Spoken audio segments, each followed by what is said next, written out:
Hello friend, स्वागत है आपका होनहार माइंड के यूट्यूब चैनल पे। और जैसा कि आपको पता है, अभी हम लोग सैटरडे संडे को करते हैं आरआरबी एनटीपीसी में आए हुए प्रीवियस ईयर के मैथों का सॉल्यूशन, जिसमें हम लोग इसको बहुत ही इजी वे में करने का प्रयास करते हैं और आप भी इसे बहुत अच्छी तरह से सीख पाते हैं। तो उसी सीरीज में आज हम लोग, जैसे कि अभी आपने कल तक में देखा है, मतलब सैटरडे तक में आपने कहाँ तक के सवाल देखे हैं, 50 तक के, और आज हम लोग करेंगे 51 टू 60 तक के सवाल। और आपको ये भी पता होगा, ये हम लोग कर रहे हैं रुक्मिणी प्रकाशन का प्लेटफॉर्म के बुक से 3200 के नाम से एक सीरीज आया हुआ है, ठीक है, बुक आया हुआ है, जिसमें आपको सारे मैथ का कलेक्शन मिल जाएगा जो अभी हाल फिलहाल में रेलवे के एग्जाम हुए। तो चलिए चलते हैं आज के पहले सवाल पे, और इस सीरीज के 51 नंबर सवाल पे, मतलब इस बुक के 51 नंबर सवाल पे। किस पे? रुक्मिणी प्रकाशन का प्लेटफॉर्म का बुक है ये, मतलब 3200 के नाम से ये आता है मैथ का। सवाल है कि 20 निरीक्षणों का अंक गणितीय माध्य 15.5 है। बाद में यह पाया गया कि एक निरीक्षण गलती से 24 की बजाय 42 पढ़ लिया गया था, तो सही माध्य का पता लगाएं। देखिए, आपको ये लग रहा है कि 24 पढ़ना था लेकिन 42 पढ़ लिया, कितना ज्यादा पढ़ लिया? तो 42 माइनस 24 करते हैं तो कितना आता है? देखिए, 12 6 18, 24 में 42 में से 24 जाएंगे तो 18 ज्यादा पढ़ लिया गया है। ठीक है, 18 ज्यादा पढ़ लिया गया है, लेकिन ये जो 18 का इफेक्ट आया होगा वो टोटल 20 निरीक्षणों पे आया होगा। मतलब 20 में इसको यदि बांटेंगे 18 को तो कितना होगा? देखिए, 20 में 2 से काटिए, 2 से 9, मतलब 9/10 या 0.9। ये ज्यादा पढ़ लिया गया है, हर में 0.9, मतलब हर टर्म में 0.9 ज्यादा पढ़ लिया गया है। तो अभी कितना है? 15.5। ये कब है? जब इसमें 0.9 ज्यादा पढ़ लिया गया। तो घटा देंगे तो सही आ जाएगा। क्या सही आ जाएगा? तो ये कितना होगा? 14.6, और यही हो जाएगा हमारा उत्तर, ऑप्शन सी। इसे आप लोग ऐसे भी कर सकते हैं, लॉन्ग टर्म में यदि आप जाना चाहते हैं। ये तो शॉर्ट टर्म हुआ, लॉन्ग टर्म में जाना चाहते हैं तो इसको क्या कीजिएगा कि 20 गुना 15.5, ठीक है, तो ये कितना आएगा आपका? 150 नहीं, 300, 310, 310। इसमें आप क्या कीजिएगा कि 24 में से 24 को 42 पढ़ लिया, इसमें से 18 घटाइएगा। ठीक है, अब जो इसका आएगा कितना है? 292। इसमें अब 20 से भाग देंगे। ठीक है, तो देखिए, 2 1 2 2 चौक 2 छक 12, और 1 पॉइंट ये लग जाएगा। तो ये भी ऐसे भी बना सकते हैं। चलिए आते हैं दूसरे सवाल पे, मतलब 52 नंबर सवाल पे।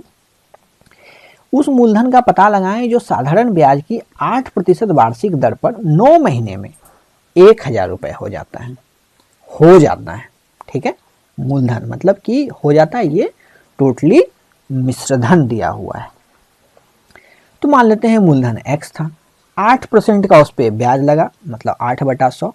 कितने समय के लिए? 9 महीने के लिए। 9 महीने को साल में बदलेंगे तो 12 से भाग देना होता है। अब इसको सॉल्व करते हैं। 4 दूनी 8, 4 तिया 12, 3 से 3, ये कितना हो गया? बराबर में कितना हो गया? ये टोटली 1000 रुपए। ठीक है, ये हुआ 1000 रुपए। इसमें से देखिए, आप लोग यहाँ पे देखिएगा कि 1000 रुपए कब हो जाता है? जब मतलब कि इसमें ब्याज भी जुड़ता है, मतलब कि इसमें x भी जुटा हुआ है। ठीक है, मतलब ये जो है इसमें मतलब कि x भी है और प्लस ब्याज भी है, प्लस ब्याज भी। चलिए इसको सॉल्व करते हैं तो कितना आ गया? 6x/100 बराबर 1000। इसको 100 को इधर कर देते हैं तो ये डायरेक्ट गुना में 100। अब इसको x 6 से काटिए, 6 से काटेंगे पहले 3 बार में, तो 2 5 100, और 3 से फिर काटेंगे इसको तो कितना हो जाएगा? 52 नंबर सवाल है कि उस मूलधन का पता लगाइए जो साधारण ब्याज की 8% वार्षिक दर से 9 महीने में 1000 रुपए हो जाती है। तो यहाँ ध्यान दीजिएगा कि 1000 रुपए हो जाता है, मतलब ये मिश्रधन दिया हुआ है। तो मिश्रधन यदि 1000 है तो मिश्रधन किसके बराबर होगा? मूलधन प्लस ब्याज के। ठीक, तो मूलधन तो x ही है प्लस ब्याज। ब्याज किसका? मूलधन का है, तो x गुना 8%, समय 9 महीने, 9/12 साल में बदल दिए। अब इसको काटिए, 4 दूनी 8, 4 तिया 12, 3 तिया 9।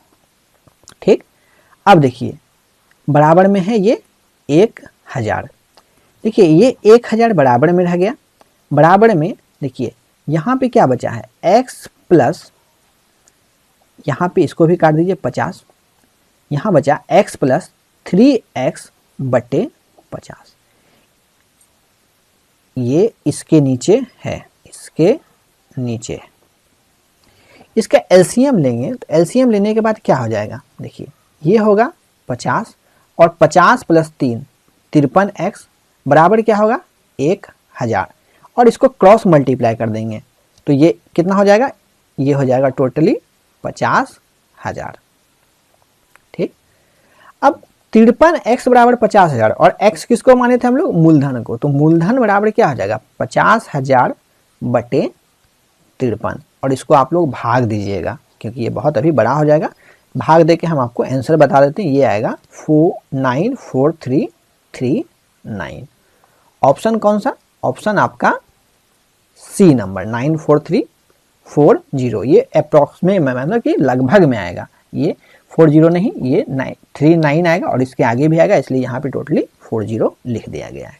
चलिए 53 नंबर सवाल पे आते हैं। 53 नंबर सवाल है कि 5 लीटर चीनी के मिश्रण में 6% चीनी है, उनमें से 1 लीटर पानी भाप बन के उड़ जाता है, भाप बन जाता है। शेष मिश्रण में चीनी का प्रतिशत ज्ञात करें। 5 लीटर चीनी में, ऐसे सवाल आप लोग परसेंटेज चैप्टर में देखे होंगे। ठीक है, जो RS अग्रवाल का परसेंटेज कराया गया है हमारे YouTube चैनल पे, उस पर आप लोगों ने देखा होगा कि 5 लीटर चीनी में मतलब कि चीनी के मिश्रण में 6% चीनी है, इसमें 1 लीटर भाप बन जाता है। तो अब टोटल विलयन कितना बचा? सिर्फ 4 लीटर। इसमें चीनी का प्रतिशत निकालना है बटा 100। देखिए दोनों में चीनी का प्रतिशत हमेशा समान ही होगा क्योंकि पानी भाप बनता है, चीनी नहीं। ठीक, तो इसको सॉल्व कीजिएगा। 100 कैंसिल, 2 से 2, 2 से 3, तो ये आ गया x बराबर 15/2 बराबर 7.5%। Option B. आते हैं 154 नंबर सवाल पे। ए और बी के वेतन का योग 25,000 रुपए है। वे अपने वेतन का 75% खर्च करते हैं। उनकी बचत का अनुपात 14:11 है। रुपए में उनका वेतन पता लगाइए। तो देखिए क्या बोल रहा है कि दोनों का वेतन कितना है? योग उसका 25,000। ठीक, 25,000 में से देखिए खर्च कितना कर रहा है? टोटल 11 और 14, मतलब 25 भाग, यहां नहीं, देखिए वेतन का 75%, वे अपने वेतन का 75% खर्च कर रहा है। देखिए इसमें से यदि 75% वह खर्च कर रहा है तो बचा कितना रहा है? सिर्फ 25%। 25%, लेकिन रुपए में कितना हो जाएगा? देखिए तो 25 गुना 25 625 और ये एक जीरो बचा हुआ है, मतलब 25,000 में वो 75% खर्च करने के बाद सिर्फ 25% बचा रहा है या 6250 रुपये बचा रहा है। लेकिन ये जो 6250 रुपये है ना, ये 14:11 के अनुपात में है। मतलब कि कितना? एक को 14 है, दूसरे का 11 है। तो 14 का मान निकाल देते हैं कि 6250। देखिए 6250 जो है टोटल कितना का मान है? 14 और 11 कितना होता है? 25 गुना 14 कर दें तो 25 से 25 बार में और 0, तो 250 गुना 14, यहाँ पे इसका मान आ जाएगा। ये कितना आ जाएगा? 3500। ये आ जाएगा 3500। और यहाँ पे यदि 11 कर दें 11, तो 250 गुना 11 कितना आता है? 2750। लेकिन अब आप लोग यहाँ पे फिर से क्वेश्चन को पढ़िए। क्या बोल रहा है कि 75% खर्च कर देता है। ये भी 25% है क्योंकि 75% खर्च करने के बाद बचा है, और ये भी 25% है, मतलब ये भी 1/4 का मान है और ये भी जो है 1/4 का मान है। तो 1 का मान यदि 3500 है तो 4 का मान कितना होगा? तो 4 गुना 3500, 4 गुना 3500, 4 गुना 3500, 35 दूनी 70 दूनी 140 और ये डबल जीरो 14,000। और एक का मान यदि 2750 है तो 4 का मान कितना होगा, 4 गुना 2750 बराबर कितना हो जाएगा, 11,000 उत्तर। मतलब एक का 14,000 सैलरी है और दूसरे का 11,000, ऑप्शन बी। समझने में कहीं भी परेशानी हो रही हो तो आपके पास रिवाइंड करने का है विकल्प, आप उसका यूज करें और इसे फिर से देखें जब आपको समझ में आ जाए तब तक। चलिए 55 नंबर पे आते हैं। यदि 10 पुरुष 8 दिन में एक नहर की खुदाई कर सकते हैं तो 15 पुरुष इस कार्य को पूरा करने के लिए कितना समय लेंगे। देखिए ये आपका टाइम एंड वर्क का है। इसका क्या फॉर्मूला होता है, M1D1 बराबर M2 D2। पहला में कितना मैन है 10, कितने दिन में कर रहा है 8 दिन में, बराबर में कितना पुरुष है 15, कितना दिन में करेगा वही तो निकालना है। ये बराबर होता है 5 तिया 5 दूनी। अब वाट बराबर क्या हो गया, 8 दूनी 16/3, 16/3 को भाग देंगे क्या आएगा 5.33, ऑप्शन डी। चलिए आते हैं 56 नंबर सवाल पे। यदि नंबर 3, 6, 7, x, 11, 15, 19, 20, 25, 28 आरोही क्रम में है और उनका माध्य 15 है तो x का x ज्ञात कीजिए। ठीक, ये इनका माध्य, इन टोटल का माध्य कितना है, इन टोटल का माध्य 15। ठीक, तो आप यहां पे ये बताइए कि 15 गुना ये कितना है 1 2 3 4 5 6 7 8 9 10। ठीक, मतलब यहां आ गया 15 गुना 10 बराबर 150। 15 संख्या, 15 माध्य और 10 संख्या का 150। लेकिन इन सबको जोड़िए, माध्य क्या होता है कि टोटल संख्या का योग बटे कुल संख्या। तो इनको जोड़िए, तो इनको जोड़ के आपको कितना आएगा, इनको जोड़ के आपको आएगा 134, 134। आप लोग जोड़िए इसको, तो देखिए इसको जोड़ने पे 134 प्लस x आ रहा है नंबर को, और x भी तो साथ में, तो x को भी जोड़ेंगे। लेकिन जो माध्य है उससे यदि हम कुल संख्या निकालते हैं, ठीक है, कुल योग, तो वो निकल रहा है 150। कुल योग कैसे निकलता है, माध्य गुना कुल संख्या। तो 150 और 134 प्लस x में कितने का अंतर है, तो घटा देते हैं कि 150 माइनस 134 बराबर कितना होगा 16। तो ये किसका मान है, x का, तो x का मान कितना हो गया 16, ऑप्शन डी। इन सभी संख्या का 10 संख्या है, 10 संख्या को माध्य से गुना कर दिए, कुल संख्या का योग निकल गया। और जबकि ऐसे योग हम किए तो 134 प्लस x आया, दोनों के बीच 16 का अंतर है और वही x का अंतर है। मतलब यहाँ पे यदि 16 रहते x के जगह, अब इनको जोड़ेंगे तो 150 ही आएगा। चलिए आते हैं 57 नंबर सवाल पे।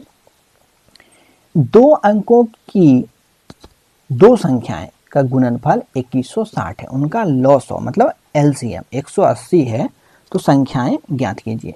क्या होता है इसका फॉर्मूला, पहली संख्या गुना दूसरी संख्या बराबर LCM गुना HCF। 2 संख्याओं का गुणनफल तो दिया हुआ ही है, कितना 2160, और एक LCM दिया हुआ है 180, और संख्या हम लोगों को ज्ञात करना है। तो पहले HCF यहां लिख देते हैं, 0 से 0 गया और 18 से 216 काटिए, एक बार में बचता कितना है 3 6, 18 दूनी 36, मतलब HCF आया कितना 12। ये निकाल के क्या फायदा हुआ, ये निकाल के ये फायदा हुआ कि ये जो HCF है ना हमेशा संख्या में इंक्लूड होता है, मतलब जो संख्या होगा हमेशा ये HCF से कटेगा। तो देखिए कौन सा संख्या कट रहा है, बरछक 72, 72 कट जा रहा, 30 नहीं कटेगा, मतलब ये होगा नहीं। सी देखते हैं, 12 से 45 नहीं कटेगा जबकि 48 कटेगा, दोनों कटना चाहिए। 12 से 54 नहीं कटेगा और 40 भी नहीं कटेगा, ये तो होगा ही नहीं, 3 ऑप्शन नहीं होगा। इसको देखते हैं, 12 से 3 बार में 36 कटेगा, 12 से 5 बार में 60 कटेगा, मतलब आंसर कौन सा होगा बी, कौन 36 और 60। चलिए 58 नंबर सवाल देखते हैं। 198 और 78 का HCF कितना है। 198 और 78। 78 को तोड़िए, कितना लिखेंगे? 2 गुना 3 गुना 13, 13 छक 78। इसलिए चलिए 198 को आप लोग तोड़िए, तो इसको कितना लिखते हैं? 18 गुना 11, तो 11 गुना 3 गुना 3 गुना 2। और HCF क्या होता है? जो दोनों में मिले। देखिए 2 इसमें भी है, 2 इसमें भी है, 3 इसमें भी है, 3 इसमें भी है, और 1 3 ये भी इसमें है लेकिन इसमें नहीं है, तो मतलब ये नहीं होगा। तो इसमें कितना आया? इसमें आया 3 दूनी 6, ठीक, और ये भी 3 दूनी 6, और HCF यही होता है जो दोनों में मिल जाए, ऑप्शन सी। चलिए 58 नंबर सवाल देख लिए हम लोगों ने। अब देखते हैं 59 नंबर सवाल कि एक परीक्षा में 25 सवाल है, प्रत्येक सही जवाब के लिए 4 अंक दिए जाते हैं और प्रत्येक गलत जवाब के लिए 2 अंक काट दिए जाते हैं। यदि सीमा ने 70 अंक प्राप्त किए तो उसके कितने सवाल सही थे? देखिए अब यहाँ पे ऐसे सवाल बनाने के लिए यदि आप इसको प्रोसेस पे जाइएगा तो बहुत लॉन्ग बनेगा, ठीक। तो ऐसे में आपको मतलब x मान के आप बना सकते हैं, लेकिन उसमें समय लगेगा, ठीक है। तो इसे आप डायरेक्ट ऑप्शन से कीजिए, आपके पास ऑप्शन है तो उसका यूज कीजिए। देखिए बोल रहा है कितने सवाल सही किए, ठीक। मान लेते हैं पहले ए नंबर ऑप्शन कि 10 सवाल सही किया, तो 10 सवाल के लिए उसको कितना मिलना चाहिए? 4 अंक, मतलब 40 अंक उसको मिलना चाहिए था। और 10 जब सही की है तो 15 गलत की होगी, और 15 के लिए उसमें प्रत्येक के लिए 2 अंक काट लिया, तो 15 के लिए कितना कटेगा? 30 अंक। टोटली आया उसको 10 मार्क्स। ये तो होगा नहीं क्योंकि आना चाहिए हम लोगों का 70 मार्क्स। अब बी नंबर ऑप्शन पे आते हैं कि मान लेते हैं यदि उसने 15 क्वेश्चन सही की तो 4 अंक के हिसाब से उसको कितना नंबर मिलना चाहिए? 60 मार्क्स। और 15 यदि सही की तो गलत कितना की होगी? 25 सवाल में 15 सही कर ली तो 10 ही गलत की होगी। और 10 क्वेश्चन के लिए प्रत्येक क्वेश्चन 2 नंबर के हिसाब से उसका 20 मार्क्स कट जाना चाहिए। टोटल उसके पास आया मार्क्स 40। ये भी नहीं होगा क्योंकि 70 आना चाहिए। सी नंबर पे आते हैं कि 20 सवाल यदि वो सही की और 4 अंक के हिसाब से प्रति क्वेश्चन उसको कितना सही मिला होगा? मार्क्स टोटल 80 मिला होगा। जबकि जब 20 सही की तो गलत कितना की होगी? 25 सवाल में से 20 सही कर ली तो 5 गलत की होगी। और 5 क्वेश्चन के लिए प्रति क्वेश्चन 2 नंबर के हिसाब से कितना अंक कटा होगा? 10 नंबर। और ये आता है 70 नंबर, और 70 अंक प्राप्त किए, मतलब ऑप्शन सी। उसी प्रकार आप 22 को भी चेक कर सकते हैं, लेकिन ये भी नहीं होगा। चलिए आते हैं आज के सेशन के लास्ट सवाल पे, 60 नंबर कि y + 1/3 y + 2/5 = 3, तो y का मान निकालना है। तो इसको आप लोग पहले LCM लीजिए। 15, 5 से इसको मल्टीप्लाई करेंगे, ठीक। तो 5y + 5 प्लस इसको 3 से मल्टीप्लाई करेंगे, 3y + 6 बराबर में 3। लेकिन ये 15 इधर जाके क्रॉस मल्टीप्लाई हो जाएगा। क्या होगा यहाँ पे? 15 तिया 45। इसको जोड़िए, 5 3 8y = 45, और ये 6 5 11, इधर जाके माइनस हो गया 11। तो 11 इसमें माइनस करेंगे तो ये कितना हो जाएगा? ये आएगा 34। और 34 तो y बराबर क्या आएगा? 34/8। इसको आप लोग भाग दीजिए, 8 चौक 32, 2 8 दूनी 16, 8 5 40, 4.25, ऑप्शन बी।